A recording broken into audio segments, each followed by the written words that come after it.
할렐루야. 오늘도 주 안에서 복된 수요일 아침입니다. 우리가 삶을 살아가다 보면 도무지 이해할 수 없는 후퇴의 시간을 맞을 때가 있습니다. 계획하던 일이 어그러지고 원하던 자리에 떨어지고 가정에는 갈등이 쌓이고 그러다 보면 내 인생은 점점 뒤로 밀려나는 것 같습니다. 그럴 때 우리 마음은 원망으로 가득 차게 되죠. 남들은 잘만 되는데 왜 내게는 이것마저도 안 주시는 걸까? 왜 나만 남들보다 이토록 뒤처지는 걸까? 그러나 하나님은 예레미야서에서 뜻밖의 이런 말씀을 하십니다. 너희를 사로잡아간 성읍의 평안을 구하라. 그 성읍이 평안함으로 너희도 평안할 것이라. 예레미야 29장 7절 말씀인데요.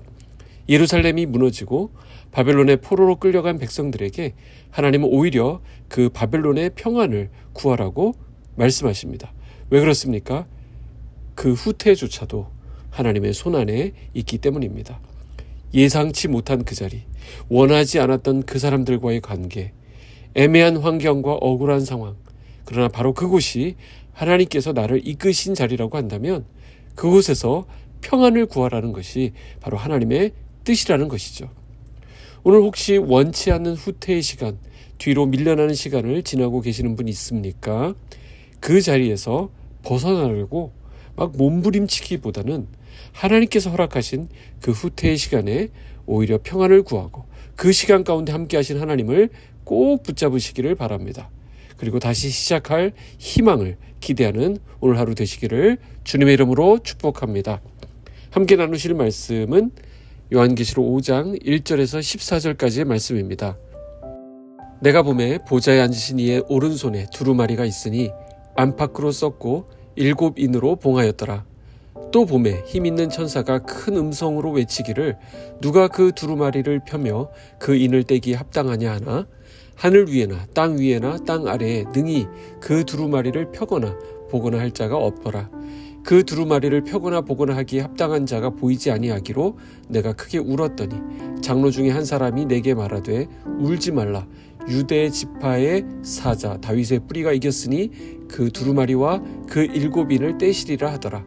내가 또 보니 보좌와 내 생물과 장로들 사이에 한 어린 양이 서 있는데 일찍이 죽임을 당한 것 같더라. 그에게 7뿔과 7눈이 있으니 이 눈들은 온 땅에 보내심을 받은 하나님의 7영이더라. 그 어린 양이 나와서 보좌에 앉으신 이의 오른손에서 두루마리를 취하시니라.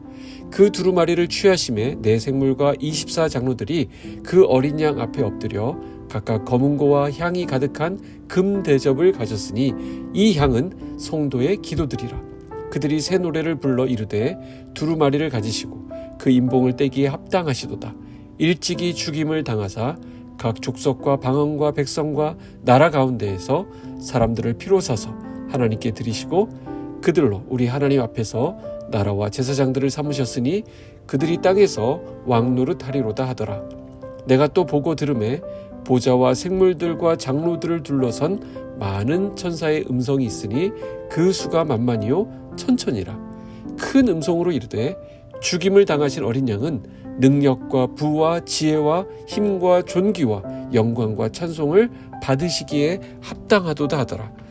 내가 또 들으니 하늘 위에와 땅 위에와 땅 아래와 바다 위에와 또 그 가운데 모든 피조물이 이르되 보좌에 앉으신 이와 어린 양에게 찬송과 존귀와 영광과 권능을 세세토록 돌릴지어다 하니 내 생물이 이르되 아멘 하고 장로들은 엎드려 경배하더라. 아멘. 요한계시록 5장은 고난 중에 있는 교회에게 한 줄기 찬란한 빛이 되는 말씀입니다. 우리 앞에 4장에서 하늘 보좌에 앉으신 창조주 하나님을 보았습니다. 그리고 5장에서는 하나님의 역사를 성취하시는 구속자 예수 그리스도를 보여주십니다. 그래서 이 요한계시록 5장의 핵심은 누가 인을 떼기에 합당하냐라는 질문입니다. 이 질문을 바꿔보면 이렇게 되는 거예요. 누가 역사의 주인이신가? 라는 물음이라는 것이죠. 우리는 1절에서 요한이 하나의 두루마리를 본다라고 되어 있는데 보좌에 앉으신 이의 오른손에 있는 두루마리 안팎으로 쓰여져 있고 7인으로 봉해진 책입니다. 이것은 단순한 문서가 아닙니다. 하나님의 계획과 심판, 구원과 완성의 역사가 담긴 비장의 문서입니다. 그런데 이 책을 열 자가 없습니다. 천사가 큰 음성으로 외치지만 하늘 위에도 땅 위에도 땅 아래에도 아무도 그 책을 펴거나 인을 뗄 자가 없습니다. 이로 인해서 요한은 크게 울었다라고 기록합니다. 왜냐하면 이 책이 열리지 않으면 하나님의 계획이 성취되지 않을 것이기 때문입니다. 교회는 여전히 박해 가운데 있어야 하고 사탄의 세력은 계속 설치게 될 것입니다. 그리고 고난받는 성도들의 기도는 응답되지 않고 이런 어려운 일들이 계속 지속되는 것입니다. 그때 5절에서 한 장로가 말합니다. 울지 말라. 유다 지파의 사자 다윗의 뿌리가 이겼으니 그 두루마리와 그 7인을 떼시리라. 그리고 요한은 6절에서 뜻밖의 장면을 봅니다. 일찍이 죽임을 당한 것 같은 한 어린 양이 서 있다라는 것이죠. 이상하지 않습니까? 사자 같은 권세자의 모습이 아니라 죽임당한 어린 양이라 이렇게 얘기합니다. 그런데 이 어린 양은 단순한 희생양이 아닙니다. 7뿔과 7눈, 온 세상에 충만한 하나님의 7영을 가지신 분이십니다. 이것은 뭘 얘기합니까? 예수님께서 죽임당하신 어린 양으로서 구원자이실 뿐만 아니라 동시에 모든 권세를 가지신 심판주가 되신다는 사실을 보여줍니다. 자, 요한은 십자가 앞에까지 갔던 사람이죠. 마지막까지. 그러니 그 어린 양이 누구인지 단박에 알아봅니다. 십자가에 달려서 죽으시고 부활하신 예수 그리스도, 그분이야말로 이 두루마리를 취하실 자격을 가지신 분이시다라는 것입니다. 그분이 오른손에서 두루마리를 취하시는 순간 역사가 움직이기 시작합니다. 이것은 단순한 동작이 아니라 어린 양의 대관식, 즉 예수 그리스도의 통치의 시작을 의미합니다. 그래서 8절을 보면 이 장면에서 네 생물과 24장로들이 모두 어린 양 앞에 엎드립니다. 그리고 각각 검은고와 향이 가득한 금 대접을 가지고 있습니다. 이 향이 무엇인가 봤더니 다름 아닌 성도들의 기도라는 거예요. 사랑하는 성도 여러분, 우리는 종종 내 기도가 하나님께 들리기는 하는 걸까라는 불안함에 휩싸일 때가 있습니다. 하지만 오늘 말씀은 분명히 이렇게 말씀합니다. 그 기도는 금 대접에 담겨 보좌 앞에 있다라는 거예요. 결코 사라지지 않습니다. 결코 잊혀지지 않습니다. 오늘 이 아침 우리 사랑하는 빛소금 성도들이 하나님께 올려드린 간절한 기도들은 하나님 보좌 앞에 금 대접에 담겨 있습니다. 우리 주님께서 보좌에 앉으시자마자 제일 먼저 하시는 일이 무엇입니까? 바로 성도들의 기도를 받으시는 일입니다. 기도가 무엇입니까? 기도는 하나님과의 관계 속에서 드리는 것입니다. 어린 자녀가 떠듬떠듬 아빠라고 부르는 그 한마디에 아버지는 마음이 흔들립니다. 마음이 움직여지는 것이죠. 우리 성도들의 기도가 그렇게 파워풀한 것입니다. 좀 짧을 수 있어요. 좀 떠듬거릴 수 있어요. 흐느낄 수 있어요. 그러나 주님은 그 기도를 아주 소중하게 받으십니다. 9절 10절에 보면 이제 곧바로 새 노래가 터져 나옵니다. 두루마리를 가지시고 그 인봉을 떼기에 합당하시도다. 일찍이 죽임을 당하사 각 족속과 방언과 백성과 나라 가운데서 사람들을 피로 사서 하나님께 드리시고. 우리에게 익숙한 찬양 가사인데요. 이 노래는 단순한 찬송이 아니라 구속의 선언입니다. 우리는 값없이 구원을 받은 것이 아니라 예수님의 피값으로 산 존재들입니다. 그리고 그분은 우리를 나라와 제사장으로 삼으셨고 또 왕노릇하게 하셨습니다. 나라, 제사장, 왕, 이 세 가지 신분은 우리에게 오늘 어떤 삶을 요구하는지 한번 묵상해 봅시다. 첫째, 하나님 나라의 백성으로 살아가라는 것입니다. 하나님의 통치를 받는 삶, 내가 밟는 땅마다, 일하는 곳마다 하나님의 나라가 임하게 하는 삶입니다. 둘째, 제사장으로서 중보기도 하라는 것입니다. 내가 그 직장, 그 가정에 믿는 자로 있다고 한다면 나는 그곳에 뭐로 서 있는 거예요? 영적인 제사장으로 있는 것입니다. 그래서 나를 통해 그곳에 임한 진노가 멈추게 되고 그곳에 구원이 임할 수 있는 것입니다. 만약 우리가 기도하지 않는다면 그것은 제사장으로서의 직무유기를 하고 있는 것이죠. 셋째, 왕노릇하라는 것입니다. 그것은 세상 가운데서 군림하라는 뜻이 아니겠죠. 하나님의 뜻을 따라 만물을 돌보고 섬기고 다스리는 존재로 회복하라는 것입니다. 이 권세는 다름 아닌 예수님의 십자가 순종을 통해 우리에게 주어진 것입니다. 마지막 11, 12절에서 우리는 천상의 찬양을 보게 됩니다.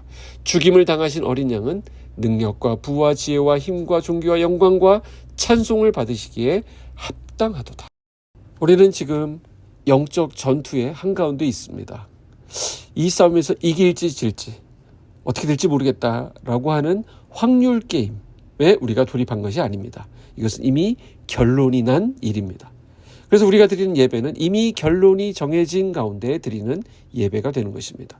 하나님은 아들의 피로 보증하시고 시작하신 이 구속의 역사를 반드시 완성하십니다.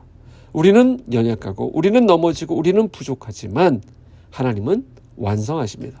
우리가 예배의 자리에 나오는 이유는 바로 그 완성을 미리 보고 믿음으로 붙잡기 위함입니다. 우리는 연약합니다. 그러나 하나님은 신실하십니다. 그래서 오늘도 우리는 다시 기도하고 다시 찬양하며 일어설 수 있는 것입니다. 결론입니다. 요한계시록 5장 말씀은 우리에게 어린 양을 통한 승리 방정식을 보여주십니다. 세상은 권력과 폭력으로 승리를 추구하지만 하나님은 사랑과 희생으로 승리하셨습니다. 그리고 그 어린 양은 우리 교회 공동체에게 그와 동일한 길을 걸어가라 라고 말씀하십니다. 십자가 없는 부활은 없습니다. 그러나 십자가 뒤엔 반드시 부활이 있습니다. 사랑하는 성도 여러분, 고난과 절망 속에서도 낙심하지 마시기 바랍니다. 인을 떼기에 합당하신 어린 양이 이미 보좌에 앉으셨습니다. 그리고 우리의 기도를 들으시고 우리에게 나라와 제사장과 왕의 권세를 주셨습니다. 우리는 이미 승리가 보장된 사람들입니다. 오늘도 그 승리의 주님을 바라보며 담대히 걸어나가시기를 축복합니다. 기도하겠습니다. 하나님 아버지 감사합니다. 오늘 말씀의 주인공이 되시는 인을 떼기 합당하신 어린 양 예수님을 찬양합니다. 지금도 보좌에 앉으셔서 우리의 기도를 들으시는 주님을 바라봅니다. 사랑의 주님, 오늘도 눈물로 이 하루를 시작하는 이들이 있습니다. 답답한 현실 앞에서 왜 나에게만 이런 일이라고 묻는 성도들이 있습니다. 그 눈물이 하늘 보좌 금 대접에 고스란히 담겨 있다는 것을 확인했사오니 그 고난 속에서도 함께 하시며 이끄시는 주님을 굳게 붙잡게 하여 주시옵소서.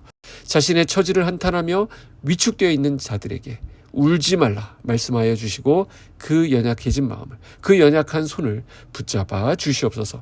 우리를 나라와 제사장과 왕으로 삼아 주셨사오니 우리를 보내신 그 자리에서 기도하며 섬기며 하나님의 통치를 드러내게 하여 주시옵소서. 고난 중에도 예배하고 눈물 속에서도 믿음을 놓지 않는 거룩한 성도들이 다 되게 하여 주시옵소서. 예수님의 이름으로 기도하옵나이다. 아멘.